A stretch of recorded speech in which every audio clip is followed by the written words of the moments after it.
வணக்கம் நண்பர்களே! சந்திர தரிசனம் உருவானதற்கு பின்னால் ஒரு சுவாரஸ்யமான புராண கதை இருக்கிறது. வாங்க பார்க்கலாம். அமாவாசை முடிந்து வரும் 3ஆம் நாள் வானத்தில் தோன்றும் அந்த மெல்லிய நிலவை நாம் சந்திர தரிசனம் அல்லது 3ஆம் பிறை என்று போற்றுகிறோம். சிவபெருமானின் தலையில் சூடியிருக்கும் அந்த பிறையை பார்ப்பது வெறும் அழகல்ல, அது ஒரு பெரும் பாக்கியம். இந்த சந்திர தரிசனம் உருவானதற்கு பின்னால் ஒரு சுவாரஸ்யமான புராண கதை இருக்கிறது. அதை பார்த்தால் உங்களுக்கு ஏன் சந்திர தரிசனம் இவ்வளவு முக்கியம் என்று புரியும். வாங்க கதைக்குள்ள போகலாம். படைப்பு தொழில் செய்யும் தட்சன் பிரஜாபதிக்கு 27 மகள்கள் இருந்தார்கள். அவர்கள் வேற யாரும் அல்ல, நம் சொல்லும் 27 நட்சத்திரங்கள்தான். அஸ்வினி முதல் ரேவதி வரை.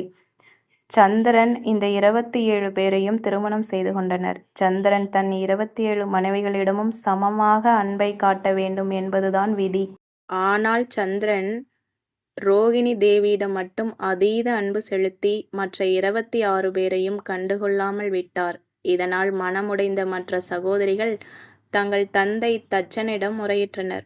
தட்சன் பலமுறை சந்திரனை எச்சரித்தும் அவர் மாறவில்லை. கோபமடைந்த தட்சன், உன் அழகு நாளுக்கு நாள் தேய்ந்து நீ ஒளியிழந்து அழிந்து போவாய் என்று சாபமிட்டார். சாபத்தின் விளைவாக சந்திரனின் கலைகள் ஒவ்வொன்றாக தேய ஆரம்பித்து உலகம் இருளில் மூழ்கியது. தாவரங்கள் வளரவில்லை, உயிர்கள் வாடின. செய்வதறியாது திகைத்த சந்திரன் சிவபெருமானை சரணடைந்தார். சந்திரன் தன்னிடம் இருந்த கடைசி கலையோடு சிவனிடம் தஞ்சம் புகுந்தார்.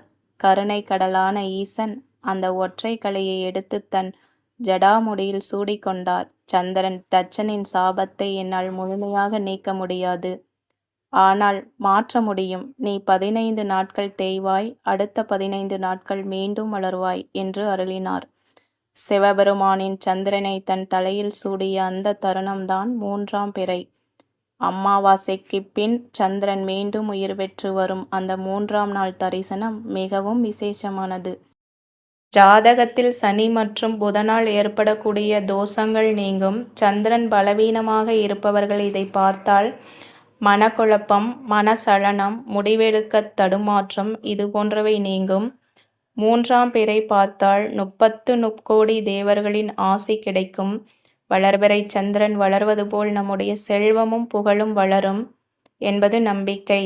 தரிசனம் செய்யும் முறை: அமாவாசைக்கு அடுத்த 3ஆம் நாள் மாலை 6 மணி முதல் 6:45 மணிக்குள் மேற்கு திசையில் தோன்றும் பிறையை தரிசிக்க வேண்டும்.